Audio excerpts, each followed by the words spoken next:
Comment down below where you're watching from and don't forget to like and subscribe if you hate Karen. The ink on my mortgage papers was barely dry when I unlocked the door to what I believed would be a long-awaited sanctuary. A deep lot, shade trees, and, best of all, no HOA bylaws hovering over my weekends.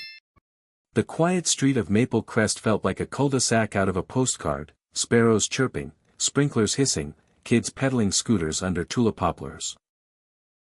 I stacked moving boxes in the foyer and let out a sigh that tasted like relief. For the first time in years, I wouldn't need a permit to hang a wind chime or repaint shutters navy blue instead of the subdivision-approved beige. I was midway through uncoiling a garden hose in the backyard when she appeared, Karen, announcing herself with the cheery certainty of someone appointed to keep order by divine right. Khaki capris, clipboard, and that unmistakable I spot violations grin. "Hi, I'm Karen, the HOA president," she said, as though knighting me into her realm. I wiped my hands on my jeans, returned the handshake, and replied, "Pleasure," though my parcel was recorded outside the HOA boundary. For half a second her smile held, like a frozen animation frame waiting for the next command. Then her eyes twitched, the clipboard tilted, and some unseen subroutine in her head misfired. "Well, everybody on this block follows the guidelines," she insisted, tone bright but edges sharp. "We have rules about exterior colors and lawn height, you'll need to comply." I could feel the afternoon sun heating the flagstones, sense the promise of tranquility slipping. "I purchased this house specifically free of those obligations," I said, steady but firm. That's when Karen's system truly glitched, pupils wide, jaw flexing as though processing an impossible input. She backed away, muttering, "This isn't over," while I stood rooted, realizing my dream home had just inherited a living paradox, peaceful street, yes, but with an HOA president who refused to accept a boundary that legally existed. The morning after Karen's clipboard retreat, I expected nothing more than the thrum of cicadas and the scent of fresh-cut lumber from the deck contractor. Instead, the first salvo arrived in a crisp white envelope stamped HOA notice. Inside sat a single sheet, bullet-pointed and bold: "Lawn exceeds acceptable height, 7 inches. Exterior paint color not on Maple Crest palette. Unauthorized garden shed visible from street." At the bottom, a total, civil fine, $150 payable to Maple Crest HOA. I laughed out loud, the sound startling a robin on the fence. I wasn't laughing at the money, though the audacity amused me, but at the sheer gymnastics required to bill a non-member. Still, my developer brain nudged. "Document everything." I scanned the letter, saved it to a folder labeled HOA paper trail, and measured the lawn. 4 inches. I snapped photos with a ruler for scale and uploaded them too. Over the next week Karen's campaign bloomed like mold. 2 more envelopes arrived, then 3. Each bore escalating fines, one for improper trash bin placement, another for out-of-compliance window treatments. My blinds, apparently, offended community harmony. The fines now totaled $585. Tuesday, I flagged down the USPS carrier and asked if anyone else was getting these notices. He tipped his cap. "Nope. Just you, sir." That night I drafted a polite email to the HOA address printed on the letterhead, "To whom it may concern, 117 Maple Crest is not within HOA jurisdiction per county parcel map BK81. Kindly cease further correspondence. Regards, homeowner." The bounce back came 15 minutes later, mailbox full. A lovely metaphor, I thought. Karen's imaginary empire overflowing with her own paperwork. Undeterred, she upped the ante. Wednesday morning a neon orange violation tag fluttered from my mailbox post like a parking ticket. It warned that unpaid assessments would trigger a property lien. A lien on a parcel the HOA didn't govern. I plucked it off, slid it into the folder, and called county records.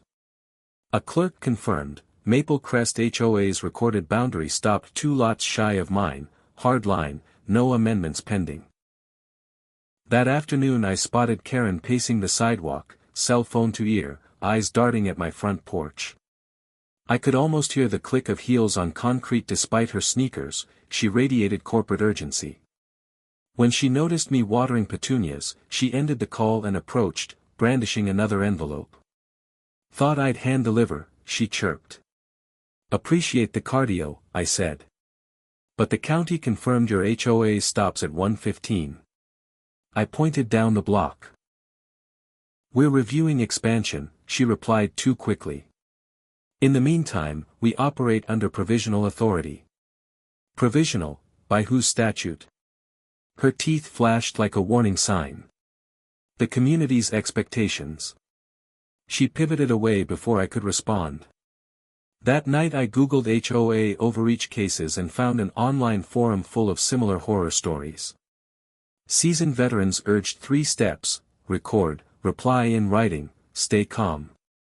I had steps 1 and 3, time for step 2, certified mail.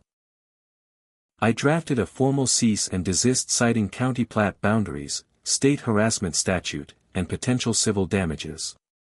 I mailed it, return receipt, signature required. Karen's own flourish would confirm delivery.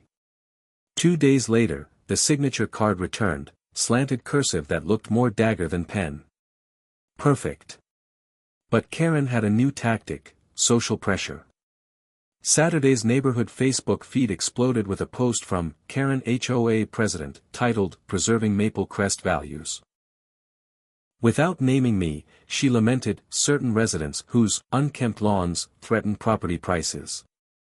Photos followed, zoom shots of my backyard, clearly taken through gaps in the fence. Comments split between sycophantic claps and skeptical emojis. I replied once, "Photo subject is private property outside HOA jurisdiction. Please remove." She deleted my comment within minutes. Screenshots, of course, lived on in the folder. By Sunday evening, I'd spent more time documenting Karen than unpacking moving boxes. But petty annoyance was hardening into resolve. Maple Crest had seemed idyllic because rules stayed invisible, until someone weaponized them. Karen didn't want conformity, she wanted obedience. I set 3 new camera angles, including one pointing toward the sidewalk. Motion alerts now pinged my phone anytime someone lingered near the mailbox more than 12 seconds. I installed a taller latch on the side gate and, for good measure, ordered a laminated sign: "Private property, not under HOA governance." Amazon promised next-day delivery. Then I brewed a pot of coffee and started cataloging fines in a spreadsheet, assigning each an internal ticket number like bugs in a codebase. If Karen insisted on playing bureaucracy, she'd meet a version she couldn't override, one grounded in statutes, timestamps, and chain of custody evidence. As midnight neared, I skimmed my growing dossier. 48 hours ago I'd been bewildered, now I felt oddly energized, like a puzzle had presented itself and all I needed was patience to slot the edge pieces. The final cell in the spreadsheet read total claimed fines, $885. I highlighted it green, then added another line, total owed, $0. Somewhere down the block, Karen's porch light clicked off. I pictured her drafting the next violation, convinced persistence would bend reality. She didn't know her target wrote code designed to resist denial of service attacks. Compared to that, an HOA president was just noise on the line. I closed the laptop, double-checked the door locks, and whispered a promise to myself: tomorrow, we escalate on my terms. The promised escalation arrived sooner than I expected, not from Karen but from an unmarked white van idling outside at 7:45 a.m. 2 men in khaki shirts embroidered, "Community Compliance," stepped out with clipboards. Through the kitchen window I watched them photograph my downspouts, measure the distance between trash bins and curb, peer at the eaves like home inspection vultures. Coffee in hand, I strolled outside. "Good morning, gentlemen. Who authorized this inspection?"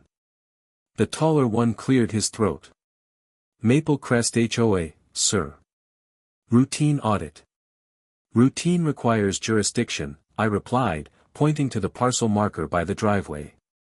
You're trespassing. The shorter guy checked his clipboard, frowned, then nudged his partner. They shuffled back to the van without apology. The engine coughed, and the van slunk away. I logged the plates. That afternoon Karen posted a triumphant message online: community compliance audit successful. Violators will be notified. I replied with the county map overlay and a polite question: which section grants jurisdiction over lot 117? My comment stayed up for 7 minutes before disappearing. Another screenshot joined the dossier. Letters kept arriving, same font, same threats. They now referenced official inspection findings, alleging mismatched gutters and unauthorized play equipment, my daughter's swing set. Fines ballooned past $1,200. And every envelope arrived via first-class mail, meaning Karen spent real HOA funds to harass a non-member. I wondered if dues-paying residents realized where their money went. I phoned the HOA's listed treasurer, a retiree named Mr. Harold Price. He answered after 3 rings, voice wary. Mr. Price, this is the owner of 117 Maple Crest. I believe funds are being misused to target my property. He sighed. I've seen the invoices, yes. President says it's preventive action. Preventive against what? Boundaries drawn in 2004. Silence. Then, I'll raise it at the next board meeting. Please do. I'll be attending. I thanked him and hung up. The board met monthly in the elementary school library. When the evening arrived, I walked in with a slim folder, no need to unleash the whole archive yet. Karen sat center table, flag pin on her lapel, gavel poised. She blinked when she saw me but recovered quickly. Public comments start now, she chirped. I approached the podium. 2 quick points. First, 117 Maple Crest is outside HOA boundaries. Second, your president has spent $312.50 in postage and printing sending me unlawful fines. I held up the stamped receipts. Gasps fluttered among the dozen homeowners. Karen tapped the gavel. Out of order. He is not a member, exactly, I said. A chuckle rippled. Mr. Price raised a tentative hand. Madam President, maybe we should review? Karen's cheeks flushed. She shuffled papers, then declared, we'll table this. Meeting adjourned. Gavel slammed. Afterward, a soft-spoken woman approached. I'm Elaine Porter, secretary. Frankly, I didn't realize you weren't in the HOA. Karen told us you were provisional. I handed her the county plat. Her eyes widened. By week's end, Elaine forwarded minutes showing a motion to suspend further correspondence with me pending legal review. Karen had voted no, the rest voted yes. Small victory. Yet harassment didn't stop. On Saturday I discovered a yard sign staked by my mailbox, NON-compliant property, lower property values. Red letters on white corrugated plastic. Neighbors would think I'd posted it myself if not for the accusatory wording. I yanked it out, photographed it, added it to the dossier, and installed a motion spotlight. That night the cameras caught Karen's teenage nephew planting fresh signs. Police reviewed footage and issued a warning for criminal mischief. I chose not to press charges, yet. I wanted bigger fish, a harassment injunction. Julian Wright, a civil rights-minded attorney referred by a friend, reviewed my file. Textbook overreach, he said. We'll send a demand letter. Cease harassment, reimburse costs, public apology. If they balk, we sue under state tort law. He drafted the letter on crisp letterhead, citing every statute. We send it certified. My phone pinged when Karen's signature posted. Response deadline, 10 days. Day 8 passed in silence. On day 9, an SUV parked outside at midnight, engine running. Camera caught Karen inside, staring at my house. She didn't exit, After 5 minutes she drove off. Creepy, yes, but legally ambiguous. I logged the footage and set an alert zone across the street. Deadline day arrived. No response. Julian prepared the complaint. At 5 p.m., an email popped up, subject, Good Neighbor Resolution Offer from Karen's personal address. It proposed a meeting to discuss mutual understanding, no apology, no reimbursement. Julian advised ignoring it, too little, too late. We filed in county court the next morning. Serving papers would require a process server, and I preferred daylight. Karen, however, preferred spectacle. That afternoon she marched up my driveway with a bullhorn, yes, a bullhorn, and shouted, unneighborly conduct. Refusal to comply. The racket triggered porch lights down Maple Crest. I stood at the window, phone ready to dial 911, when Mr. Price rushed over and physically guided her away, apologizing profusely. The neighborhood group chat lit up with disbelief. By bedtime, I had a new alert from the HOA Facebook page. Emergency meeting tomorrow regarding leadership. Elaine Porter messaged privately, please attend. I went to sleep recognizing the pattern I'd seen in software rollouts, a failed deployment followed by rollback. Karen had become the bug, and the community was about to patch. Monday afternoon in Maple Crest usually smelled of grill starters and lawn clippings. Today it reeked of kerosene-grade tension. The emergency HOA meeting wasn't scheduled until 7, but Karen must have sensed the tide turning. At 4 o'clock she arrived flanked by her twin nephews, tall, wiry teens armed with weed whackers, and an older man I presumed was her brother, Warren, towing a riding mower in the bed of a pickup. I was sipping iced tea on the porch when the convoy stopped in front of my driveway. Karen hopped out, clipboard raised like a prosecutor's exhibit. Final courtesy call, she announced. Your lawn violates community standards. We're here to rectify it at cost to you. I set down my glass. Step on my property, and you're trespassing. She smirked. Already filed the annexation paperwork. Effective retroactively. County clerk says otherwise, I replied calm, though adrenaline pulsed. I pressed record on my phone. Warren unloaded the mower, revved the engine. The twin nephews yanked starter cords on the whackers. Their two-stroke growls joined the mower's roar. A makeshift yard care cavalry. My neighbor, Mrs. Chu, peeked over her azalea hedge. Everything okay? She called. Working on it, I said, forcing a smile. The mower lurched up my driveway. I stepped in front, palms out. You need to turn around. Warren throttled down but didn't disengage. Just doing community service, pal. Community service doesn't override property law, I answered. Karen raised her phone, obviously live streaming. See this, everyone? We offered free maintenance, and he threatens us. I didn't threaten, so I spoke louder for the camera. Leave my property or I call police. She gestured to the nephews.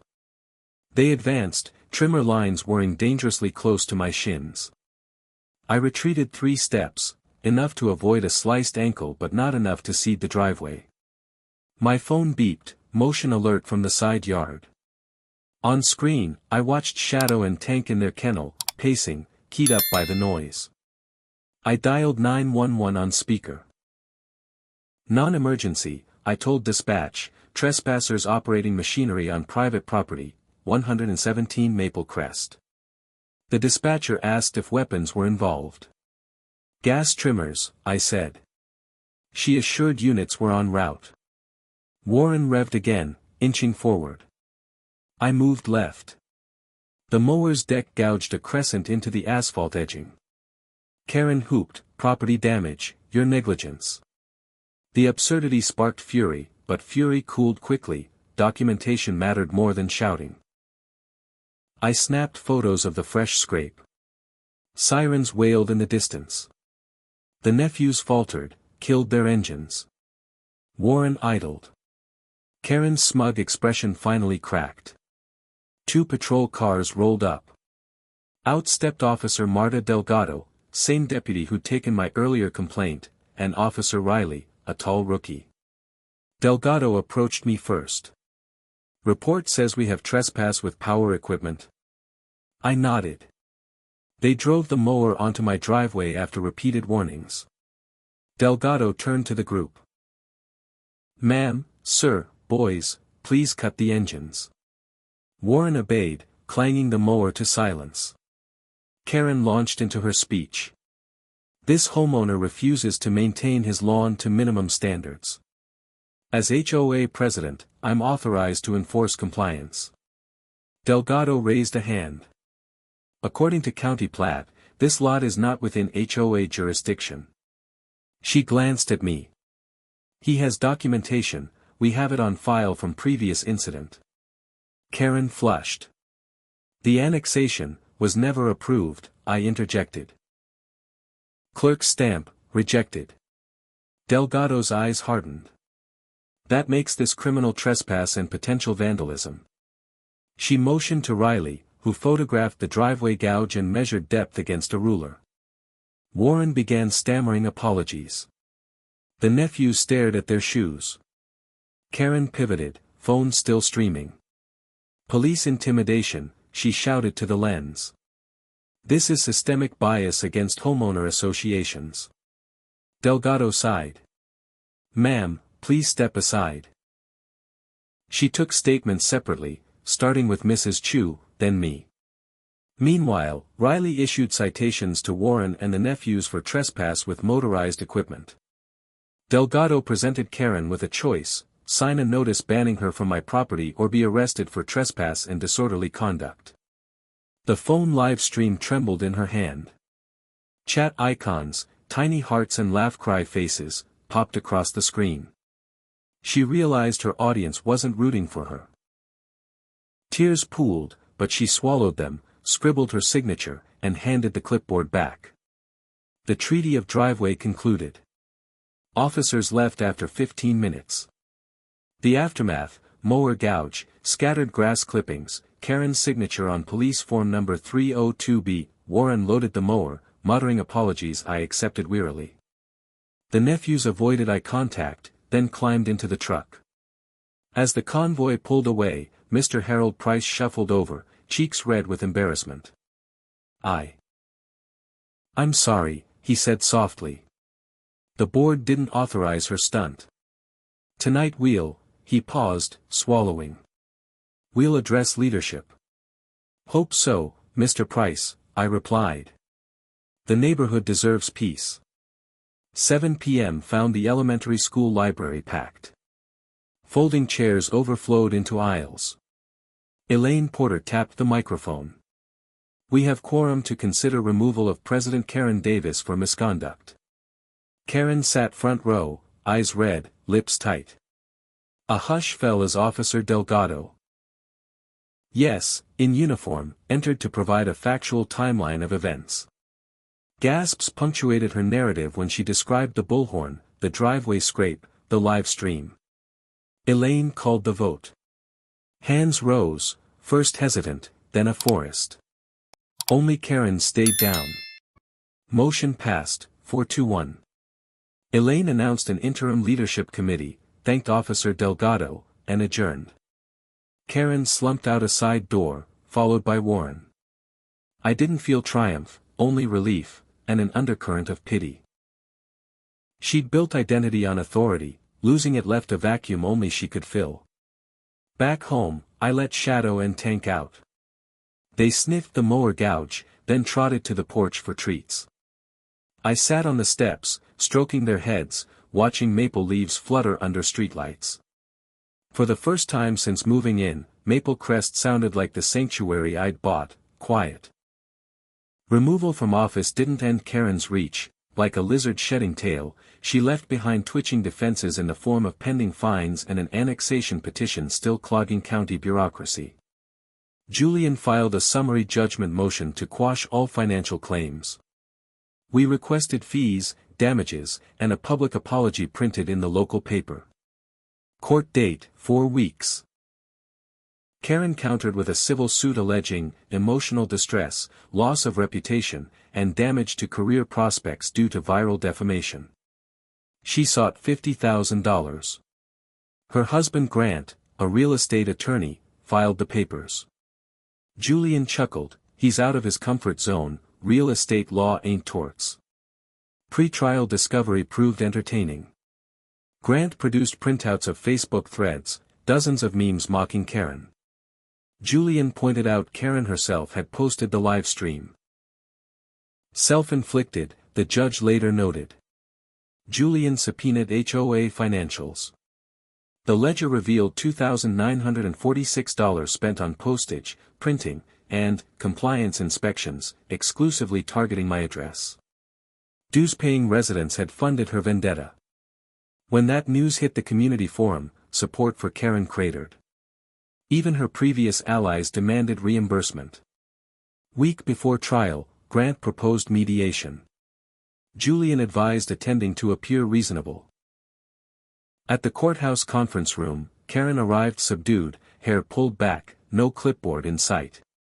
Grant opened, "Our clients are prepared to rescind fines and withdraw the annexation petition if Mr. Bennett," he still stumbled on my last name, "agrees to drop his countersuit and refrain from further social media commentary." Julian smiled politely. "My client never posted commentary, only unedited video. He will, however, accept rescission, reimbursement of documented costs, and a written apology subject to our approval. He will also require HOA bylaws amended to prevent unilateral action by any future president."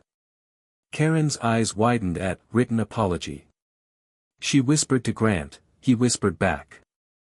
They requested a recess. During the break, Elaine Porter texted me, "Board ready to settle dues reimbursement, vote tomorrow. Momentum on our side." Karen returned, chin lifted. "Fine," she said. Apology, reimbursement, bylaw amendment, but no admission of racial bias. Julian raised an eyebrow at me. I nodded. We could accept, video spoke louder than legal admissions. Mediation agreement signed, we set deadlines, 30 days for payment, apology within 10. Fines vanished from my mailbox, so did Karen's presence on our street. Rumor had it she'd taken a short-term rental across town. Yet Maple Crest still buzzed. At the next HOA meeting, residents debated raising dues by $5 to replenish the compliance budget Karen had drained. Someone proposed renaming the role Community Coordinator to avoid President Power trips. Elaine promised transparency. During open forum, Mrs. Chu suggested a neighborhood picnic to heal. I volunteered my smoker. Laughter erupted, irony rich, considering harassment began with lawn and grill critiques. Meanwhile, the viral saga reached local TV. A news crew requested a follow-up, Life After Karen. I hesitated, but Julian approved a limited interview. On camera, I emphasized boundaries, civility, and due process. The segment aired with B-roll of Shadow and Tank chasing tennis balls. Ratings soared. Karen's apology arrived on HOA letterhead, published in the Maple Crest Gazette. I sincerely apologize for any distress caused by my actions toward the homeowner at 117 Maple Crest. I acknowledge that my enforcement efforts exceeded HOA jurisdiction and regret the inconvenience and tension this created. No mention of trespass, but adequate. Payment followed, a cashier's check covering damages, legal fees, lawn repair. Julian's account, satisfied. Closure. Almost. The driveway gouge still scarred asphalt. Warren stopped by unannounced with bags of cold patch and resurfacing tools. "Let me fix it," he said. I agreed. Under summer sun, we shoveled, tamped, sealed. Sweat equalized us, two homeowners mending more than pavement. That evening the picnic unfolded on the community green. Kids ran obstacle courses, Elaine flipped burgers. I smoked brisket. Residents toasted new bylaws. Someone started a neighborhood Slack channel, digital civility enforced by collective, not a lone president. Karen did not attend, though her Lexus idled at the far end of the block for a few minutes before disappearing. Part of me hoped she'd join, share lemonade, laugh about mistakes. But healing can't be forced. Maybe distance was her version of peace. As dusk settled, I reclined in a camp chair, Naomi's hand in mine, dogs snoring at our feet. Maple Crest's porch lights flickered one by one, fireflies answering back. I realized the neighborhood felt bigger now, like a room after walls have been repainted brighter. Conflict had forced conversations about power, privilege, and property lines that otherwise stay hushed. Sunlight had disinfected. Yet one square on Julian's litigation Kanban board remained, in progress, County Review of Annexation Abuse. Commissioners planned a hearing on stricter oversight before any HOA could expand boundaries without majority approval of affected lots. I submitted written testimony, a simple narrative of a lawn, a sign, a bullhorn, and the law that prevailed. If passed, Karen's overreach would translate into protection for future homeowners. Midnight found me back on my porch. I opened the badge-flagged folder on my laptop, HOA paper trail. Nearly 300 files, photos, PDFs, screenshots. I dragged it into an archive drive, zipped it, labeled it historic. Not deleted, history matters, but out of daily sight. Inside, Naomi slept. Shadow and Tank curled on their bed. I watched the moonlight silver the fresh driveway patch and whispered gratitude to the quiet. Tomorrow, I decided, I'd finally plant those tomato seedlings. No form required. September's first meeting of the County Commission drew a larger crowd than budget season ever did. Item 3 on the agenda, Proposed Ordinance 22417, HOA Expansion Oversight. I arrived early, dossier trimmed to essentials. Elaine Porter sat beside me, representing Maple Crest's humbled board. Commissioner Alvarez opened the floor. Karen was there, too, now just a citizen. She sat several rows back, jaw set. Grant accompanied her, whispering. I spoke first. My experience shows how a single leader exploited fuzzy boundaries to harass a non-member. Transparent process protects everyone, owners, HOAs, and property values. Karen requested time. She stepped to the podium, voice thin. I acted within perceived authority to maintain standards. The backlash I endured demonstrates homeowners value order. Murmurs rose, she pressed on. Overregulation of HOAs will cripple our ability to deter blight. Commissioners questioned her on the trespass video. She blamed misinformation. Commissioner Alvarez asked why annexation papers were rejected. Grant interjected about clerical errors. The room tensed, truth felt stretched. Elaine followed, describing postage costs and membership unrest. Our president's unchecked actions hurt trust. Oversight ensures we serve, not rule. Public comment ended. Commissioners deliberated 20 minutes, then unanimously passed Ordinance 22417. Effective immediately, any HOA boundary expansion required notarized consent from 75% of affected non-member parcels plus a public hearing. Maple Crest wouldn't attempt annexation again. Outside, reporters swarmed. Karen hurried off. I answered one question: boundaries exist for good reasons, nothing about cutting grass requires cutting rights. Headlines next morning: County tightens reins on rogue HOAs. Life settled. Karen sold her house quietly, rumor citing new start. A moving truck loaded boxes while residents watched behind curtains. No jeers, no applause, just silence, a final boundary. Winter approached. Maple leaves fell, covering lawns in gold. HOA volunteers, myself included, raked together, chatting about holiday lights instead of bylaws. Mrs. Chu taught me to wrap twinkle strands for maximum sparkle. One evening Elaine stopped by with the revised budget, dues stable, legal fund replenished, a new line item labeled, Community Mediation Reserve. She laughed. Insurance against the next Karen. I signed up for the safety committee. Why not funnel my camera obsession into neighborhood patrol? On first walk, I noted street lamp outages and loose manhole covers, felt productive, not paranoid. Shadow and Tank loved the night rounds. Neighbors greeted them by name. Kids on scooters practiced sit commands with treats. The dogs had gone from villains in Karen's narrative to mascots of Maple Crest. Christmas Eve, Naomi and I hosted Coco on the porch. Carolers stopped, sang Silent Night. Snow began to dust the cedar fence. I remembered my first snow globe from childhood, shake, swirl, settle. Maple Crest felt like that now, flakes stilling after a stormy shakeup. I raised my mug. To healed fences, I whispered. Naomi clinked hers. From afar, in the hush of falling snow, I thought I heard a clipboard drop. Just memory echoing, but I smiled anyway. March thaw revealed tulip sprouts, the soft promise of renewal. Unexpectedly, a handwritten letter slipped through my mail slot bearing a return address I recognized, Karen Davis, Meadowbrook Apartments. Curious, I unfolded it. I'm writing not as former HOA president but as neighbor in the broader sense. Therapy has helped me see how control masked insecurity. I wronged you in Maple Crest. Please accept my apology, no excuses. Enclosed donation for the community garden. Karen, a cashier's check for $500 accompanied it. Naomi read the letter twice.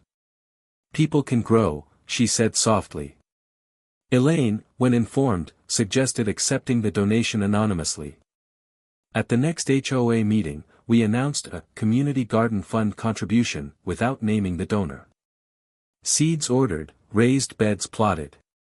Kids painted signs, Sunflower Lane, Veggie Village. Spring planting day bloomed with laughter and muddy knees. I supervised compost mixing, Mrs. Chu distributed seedlings. The donation covered benches and a rain barrel system bearing a discreet plaque, for growth and grace. News of Maple Crest's turnaround reached the same reporter. She aired a follow-up, from conflict to community. Cameras captured children watering carrot tops, shadow snoozing in shade, neighbors trading zucchini recipes. Ratings decent, comments hopeful. One afternoon, I noticed a familiar Lexus driving slowly past, windows rolled down. Karen. She paused, smiled faintly, waved. I waved back, not invitation, but acknowledgement. The car rolled on. Late May, Naomi and I hosted the first Maple Crest movie night on our expansive lawn, you know, the one once deemed too unkempt. A rented projector beamed the Princess Bride onto a white sheet hung from the cedar fence. Popcorn perfumed the evening, fireflies blinked approval. Kids quoted lines. Inconceivable. Adults laughed, maybe at echoes of our own unbelievable saga. During credits, Elaine whispered, "Remember when this yard was a battleground?" I surveyed the blanket-strewn grass, groomed, but on my terms. "Now it's a commons," I said. She nodded. And commons need caretakers, not rulers. I thought of Karen's letter, the county ordinance, the bylaw changes. Governance shaped neighborhoods, yes, but character kept them whole. Shadow stretched, Tank rolled onto his back for belly rubs from giggling toddlers. A year ago some of these parents might have clutched their kids tighter. Now they trusted. Trust, I'd learned, grows like a garden, cultivated, watered, sometimes pruned. It can survive frosts of fear and bloom brighter for it. As guests packed up, Mrs. Chu handed me a jar of homemade plum wine. For the gardener's heart, she said. Naomi and I clinked tiny glasses under starlight. At midnight, lawn tidy, projector packed, I shut off porch lights and listened, just whined through maples and faint hum of faraway traffic, a peaceful palette of sound. Maple Crest, once a battlefield of clipboards and bullhorns, had settled into melody. And those second chances aren't owed, they sometimes arrive nonetheless, like a donated cashier's check sprouting sunflowers where suspicion once rooted. A year after the first video blew up, analytics showed views plateauing. The internet had moved to fresh drama, leaving our saga archived in Best HOA Meltdowns compilations. Good riddance. Yet one echo remained. University sociology students emailed requesting permission to cite the case in papers about micropower structures. Julian vetted requests, we granted most. If our ordeal educated future planners, silver lining achieved.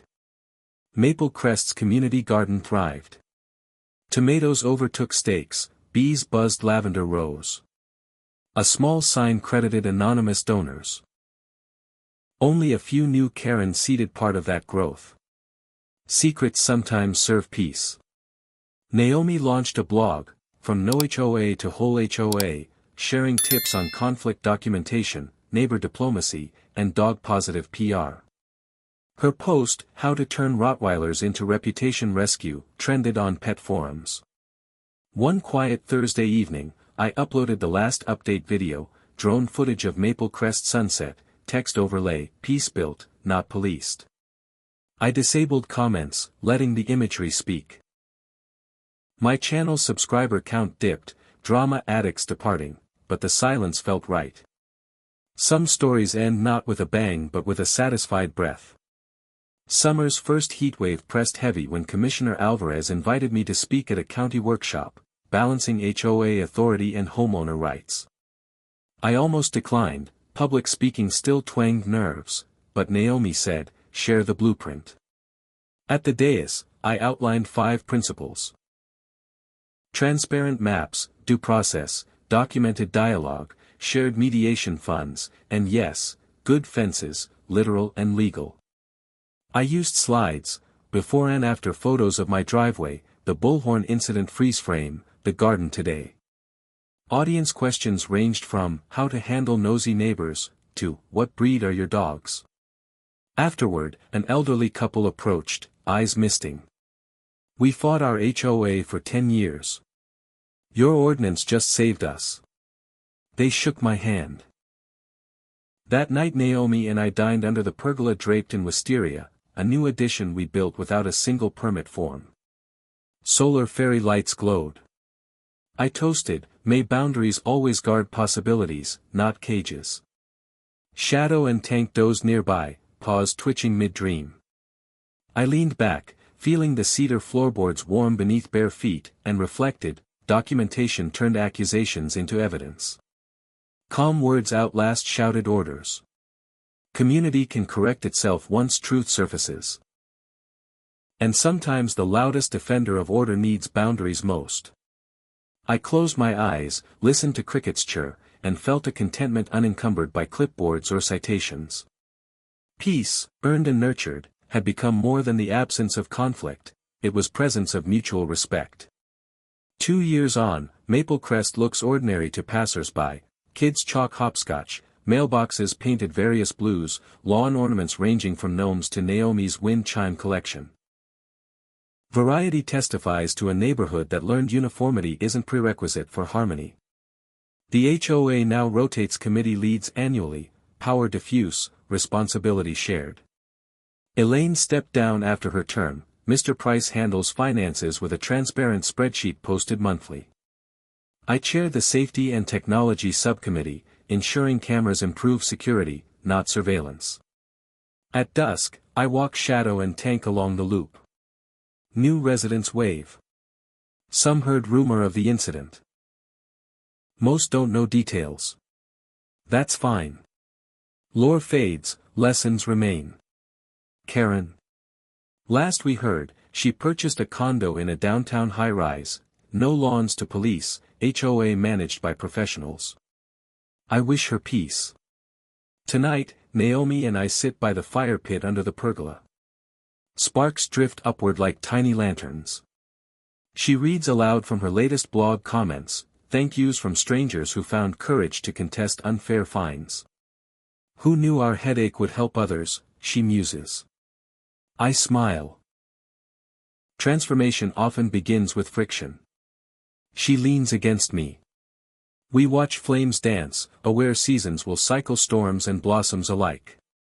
But boundaries, clear, respected, and alive, stand evergreen.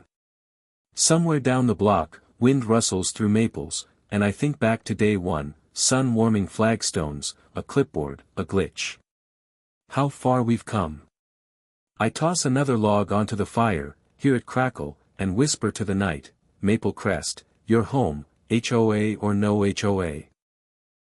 And that's finally, wonderfully, that.